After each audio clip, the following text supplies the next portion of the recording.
From ABC News Radio, KMET 1490 in Southern California. This is BizNinja Entrepreneur Radio with your host, Tyler Jorgensen. Welcome out to BizNinja Entrepreneur Radio. I am your host, Tyler Jorgensen, and today I have the co-founder and chief strategy officer of Grunt Style LLC. You've probably seen their products and even ordered from their site. But welcome out to the show, Tim Jensen. It's a pleasure to be with you, my friend. And it's a nice, lovely day here in San Antonio. The rain has finally come and the heat is gone. So it's a lovely day here. That's nice. The entire world is on fire here in Southern California. So I'm sure that, I'm with you. I'm glad that the weather is good. Luckily, wherever people are tuning in from, whenever they're listening around the world, hopefully you've got a glorious, wonderful day. So Grunt Style is more than just an apparel company, but tell us a little bit about what Grunt Style is and who you sell to.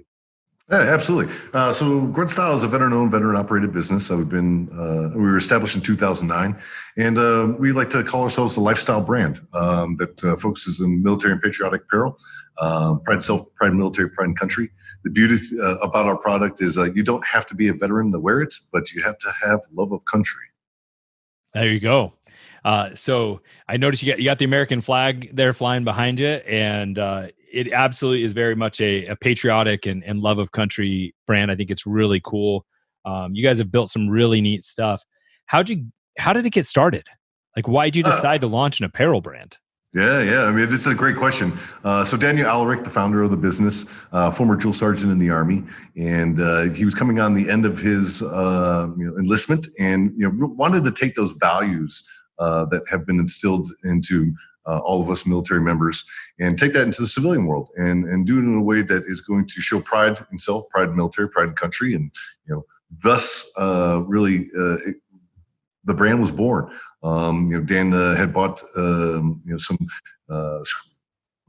thermal printers, was making the product in the basement of his house, was in his off periods, was driving around from base to base, selling on kiosks and different installations stores. And it wasn't until 2013 that Daniel really came to the decision, like, if this brand is really going to take off, it's really going to be what it needs to be, and follow the vision of what it could be.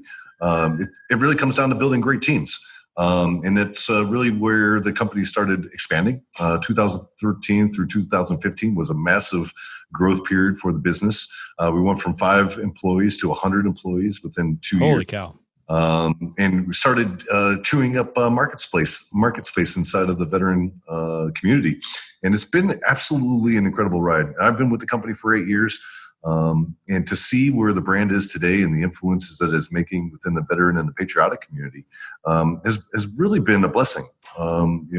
Taking those characteristics, those values that we have all learned in the military, and applying them through our products. Some cheeky, some patriotic. A lot of it just really is resonating in a way that it is a way to express yourself in today's world, right? It's the easiest way of doing so. But at the end of the day, if you look at Grunt Style, what Grunt Style really is, we're not an apparel company. We're a company that sells pride, and that's the pride that we have for our country. At the end, we live in the greatest country of human existence, going back to the dawn of man. That is undeniable, and we like to celebrate that here at Grunt Style. One of our mission is to know, celebrate, and defend the Constitution of the United States, and getting everybody really amped up and celebrating it, right? Because that one document has changed the world, and that was 245 years ago, and here we are, enjoying our freedoms. It is challenging every day to Sure. do. We see what's happening across the country, but it is exciting to see. In many ways, that the spirit of America in many ways still exists, and that as tough things are coming down the way at us, that it's up to us, the citizens of this country, to continue to push the ideas and the values of freedom forward. Absolutely. So I love that, vet owned, but you're not just a apparel company, really. You're selling pride, and that and your mission is amazing. What as you guys got started, right? So you came on pretty early on, and when was the first moment where you were like, okay, we have something special here? We're not just another apparel company. Like this is gonna go somewhere. I really try to think about that a lot because we've had so many unique events that has happened throughout the company over the years, and I really don't know if there's just that one. But I would say the one that really sticks out the most in my mind is when the Dallas Five, the police officers that were gunned down, 5 of them, and the company got together. We were actually the FOP reached out to us and put this project together, and we said, absolutely, we support our Blue Line, we support our first responders and our law enforcement, and we put that product up with the intent of donating the profits, portions of the profits to these families. And before you know it, we ended up writing a check in the amount of $205,000. Wow! Between the 4 families. So something as small and unique in the business sense, like, we're just, this is the right thing to do. Let's put this product up, turned into something amazing. And I really put that back into the audience and our fans. Absolutely. They took and they ran with, and from that point on, in my mind, and everybody will have a different opinion of what that moment was. But I think that was one of the really bigger moments of the brand. That makes sense. Like, because that's when you probably knew, hey, this is more than an apparel company, more than just a brand. It's an ability to serve, an ability to help our fellow citizens. And at the end of the day, we're a movement, right? It's once in a generation that you see a brand like Grunt Style come onto the scene. It's got a massive audience, widely engaged audience in today's social media and technology era. We probably have one of the loudest voices that is not a Nike or an Under Armour brand. Right. We've built that just through authenticity and really speaking the language of our fans, being where our fans are all the time, and really just making it an exciting brand. Something that, what I find extremely interesting is, if you see 2 people walking in opposing directions, towards each other, and they're both wearing Grunt Style, and they could be on opposite sides of the street. One of 2 things is really going to happen.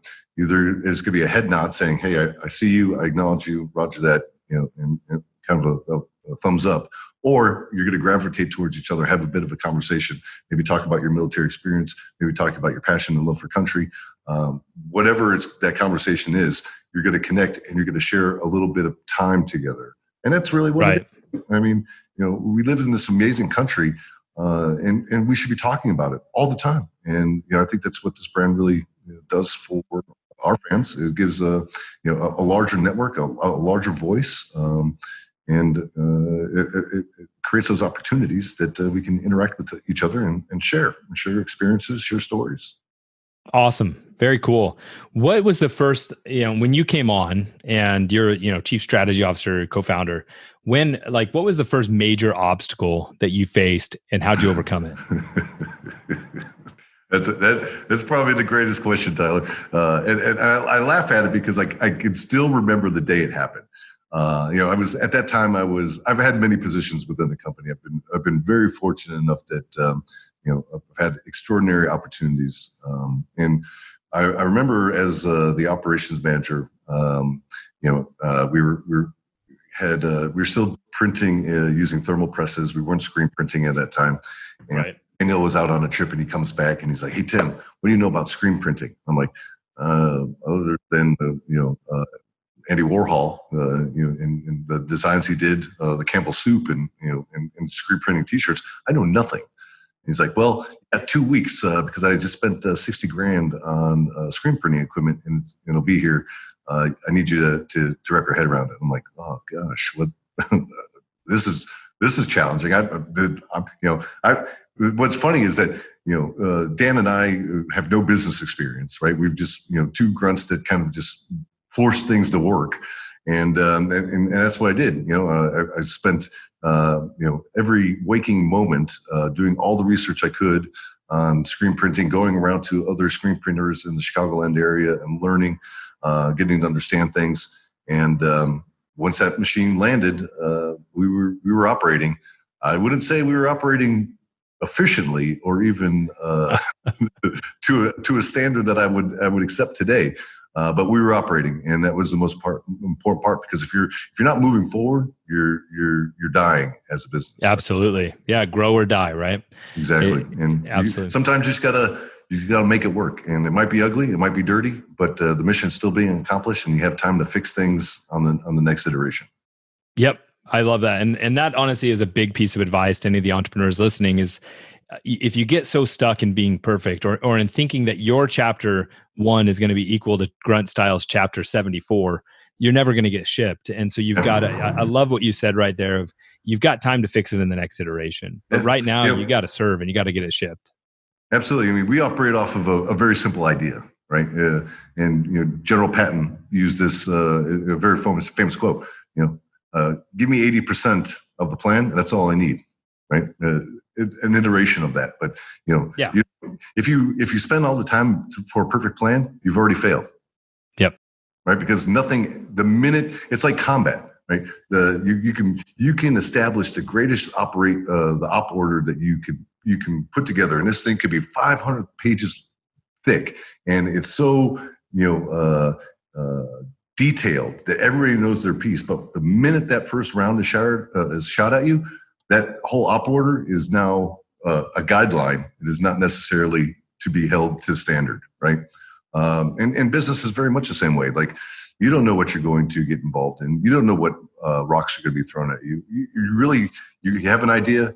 Get as close to that idea as you possibly can through your mission planning, and just execute, right? Because 20%, I can adjust with 20%. I can course correct. I can be agile.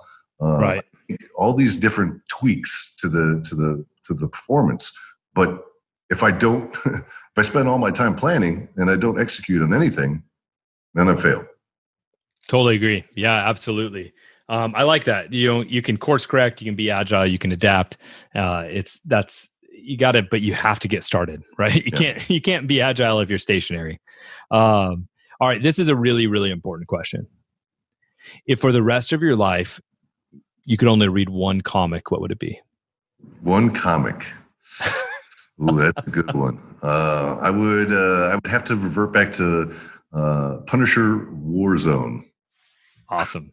That wasn't that important of a question, but but it matters. Yeah. And you do have the Punisher, icon there behind you. So I'm not surprised that's where you went.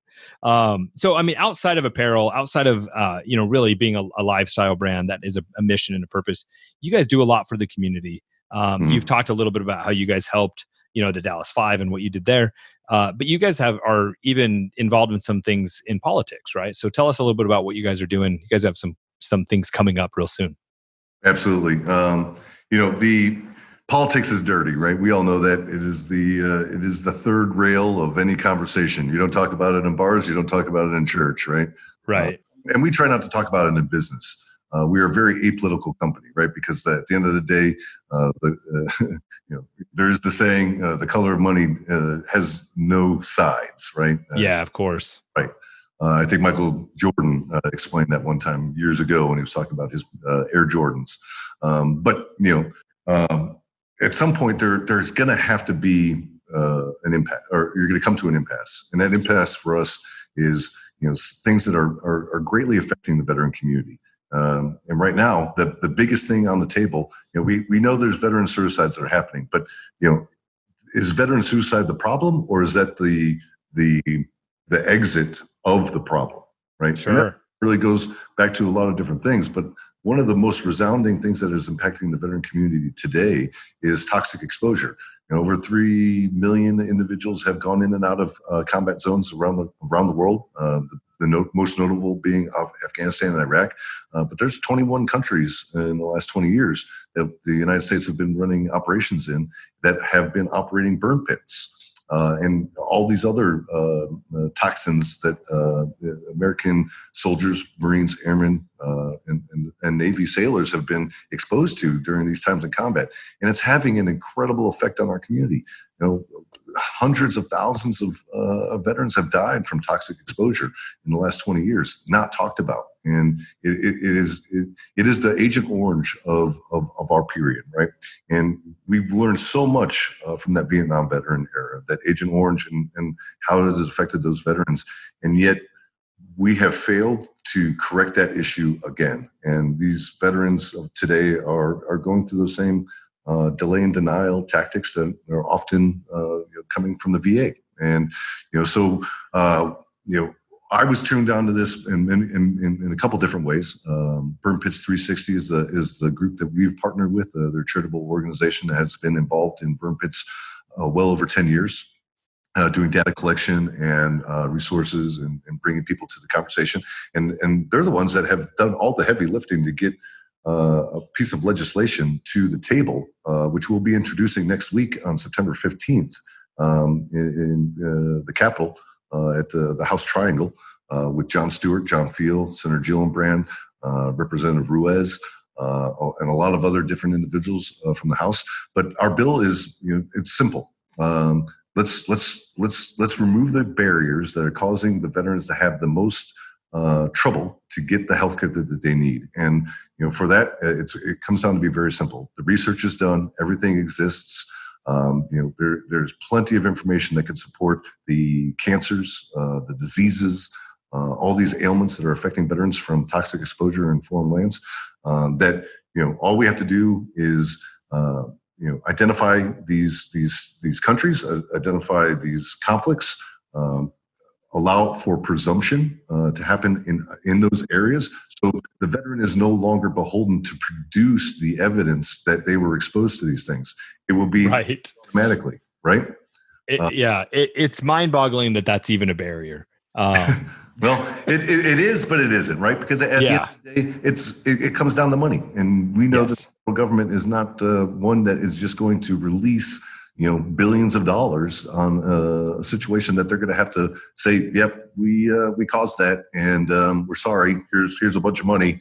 We can't fix those that have died, and for all you widows and orphan children, we're sorry, right? I mean, we know that's the case, right? We saw it with the Vietnam era, and I think with today's society, today's veteran, today's youth of America, that we live in an era that we can actually change this from our community base, and we have more power at our hands through social media and different technological tools.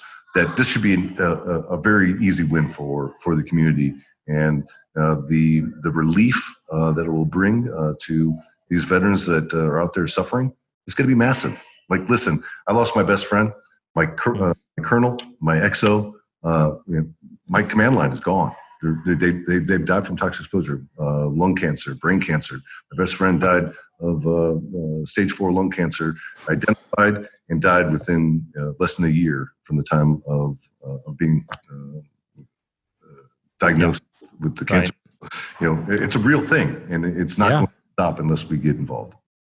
So that's some heavy stuff. Where should people go if they want to get involved in that? Like, should they look up Burn Pits 360? Should they go to your site? Where should they go for that?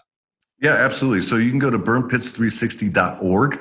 That is a trove of information that would be readily available for anybody out there that has concerns that they might know somebody, they might be personally affected by it, to share with friends and family. You can go to gruntstyle.com/pages/burnpits-360. We have a whole bunch of information there. And you can also go to Grunt Style's Facebook page, and pinned at the top of our feed is the MTech conference that we just recently hosted. It was the Military Toxic Exposure Conference 2020. We had guests Jon Stewart, John Field, former Secretary of the VA, David Shulkin. We've had some data scientists, Carrie Baker, that was appellate advocacy for veterans that have been denied their healthcare coverage, and he helps with the appeal there. So it's a vast amount of information because our intent with that conference was to educate and inform, and then the call to action, right? Because next week, with the 15th, I believe it's next Tuesday.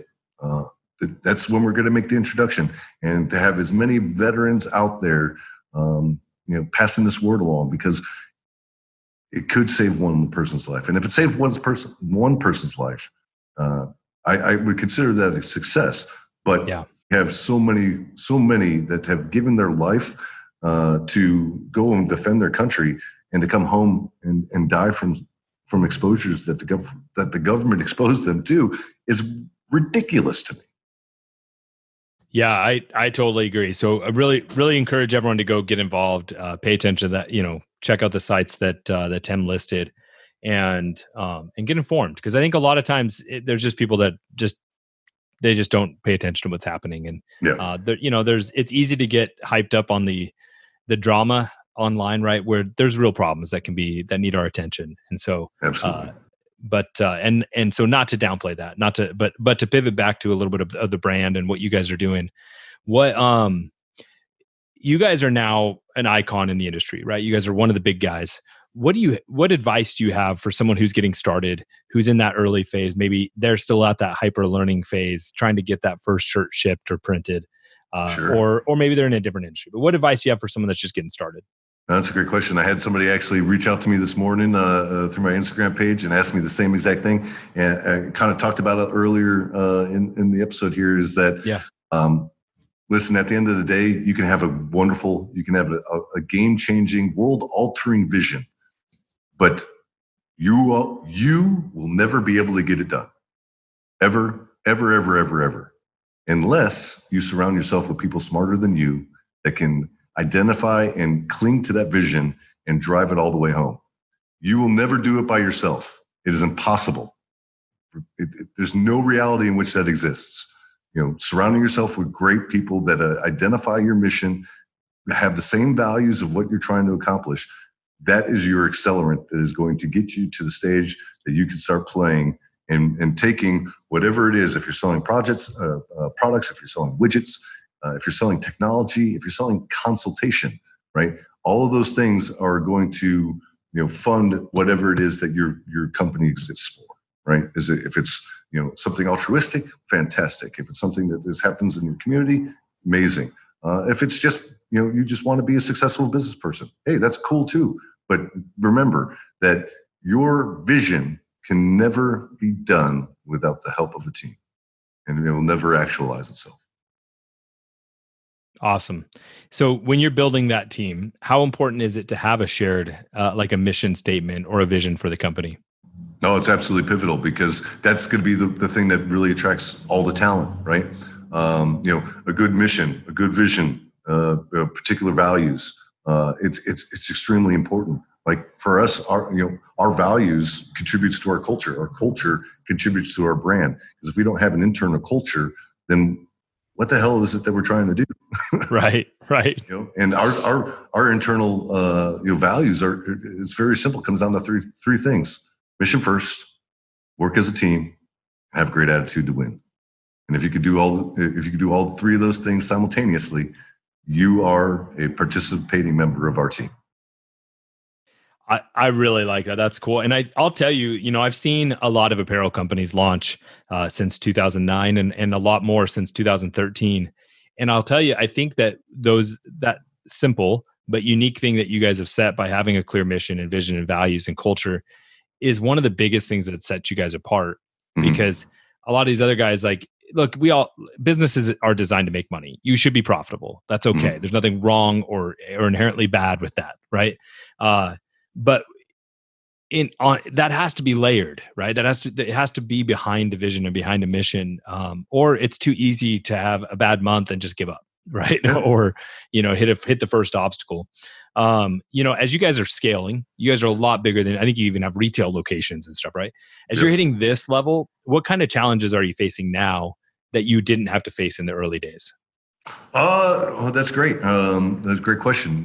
I would say the biggest challenge that we come across is it's not finding new market segments. It's not, finding locations. It has nothing to do with any of that. I would say, it comes back to the thing that runs every business: great people, right? As we continue to grow and we reach for higher revenue targets, it's that professionalism. It's the having those professional leaders that have the experience to navigate those areas that we've never experienced before, right? Because that, like I said before earlier, Dan and myself, we've had no experience running a $100 million brand. I mean, forget about it. Like, say 8 years ago, I owned an art studio in Chicago and I was doing comic books. Right. And now I'm the chief strategy officer of one of the largest veteran apparel brands in the country. I never would have imagined that. And I wake up every day, with blessings that I have this opportunity to bring this idea, this vision that Daniel came up with 11 years ago, and bring it to people every day in new and unique ways. And like, it just blows my mind. Yeah. I'm with you. It's pretty cool to see, what you guys have built and how you've gotten there. And it wasn't like you guys started with a bunch of like, okay, we're going to take a bunch of people that are seasoned in apparel, right? You got a comic guy and a bunch of vets, and I think it's really cool how you guys just a bunch of grunts figuring it out, right? That's what a bunch of hungry individuals that weren't going to take no for an answer. We're going to kick down doors, and a great example of that, back in early 2013, if you guys remember, the sequestration happened. We were a very young company at the time, and again, we just started building our teams, and we were told that the United States government had shut down all of the monuments in Washington, D.C. And, being a small fledgling company at that time, we said, no, that is unacceptable. So we rallied, we partnered with some individuals, and we brought 15,000 combat veterans to Washington, D.C., took down every barrier that blocked off these memorials in the Washington Mall, and carried them all the way to the White House and threw them over the fence into the White House lawn. Right? And then we surrounded the White House, and the president got into Marine One and flew off. But the next day, all the monuments in the mall were open. So mission accomplished, right? That was, we were a company of 5 people, and we just said, that's unacceptable. We're not going to stand for that. And just like this situation with MTech, it's unacceptable. We're not going to stand for it. And we're going to bring the power of our brand and the platform that we've created over the last 11 years of, millions upon millions of very enthused, very engaged consumers and fans of the brand, and we're going to bring the fight, and we're going to continue to do that as long as this brand continues to lead the way. Awesome. Now, I'm a big believer, and it sounds like you've addressed this a lot already, but that businesses are about allowing you to live the lifestyle you want, right? So what's one major item on Tim's personal bucket list, not business, that you're going to accomplish in the next 12 months? Ooh, next 12 months? Oh, personal accomplishment. That's a tough one, because I really don't set goals for myself. If you knew it can be go somewhere, it can be do something, it can be read something. It doesn't have to be substantial, right? But sure. I would say in the next 12 months, I have always, my 10-year dream is to own about 100 acres, some horses, cattle, and some chickens. Disappear from the world. So I guess my 12-month goal would be starting to be getting in position to find that land, because cool. 42 years old. It's only 8 years away. Yeah, you got to make it happen. Well, that's cool. All right, everyone, thank you so much for listening to this interview with Tim Jensen, the Chief Strategy Officer at Grunt Style. You should check them out at gruntstyle.com and all of the amazing things they're doing in their, not only in their brand, but to defend the Constitution and to really raise a call to arms to be more prideful and more proud about this great country. So definitely check that out. Tim, thank you so much. To all of my listeners, it is your turn to go out and do something. Thank you for listening to BizNinja Entrepreneur Radio with Tyler Jorgensen. Please make sure to subscribe so you're first to hear new interviews and episodes. If you found this podcast to be valuable, please share it with a friend. Don't forget to visit our online dojo at BizNinja.com to claim your reward for listening to the show.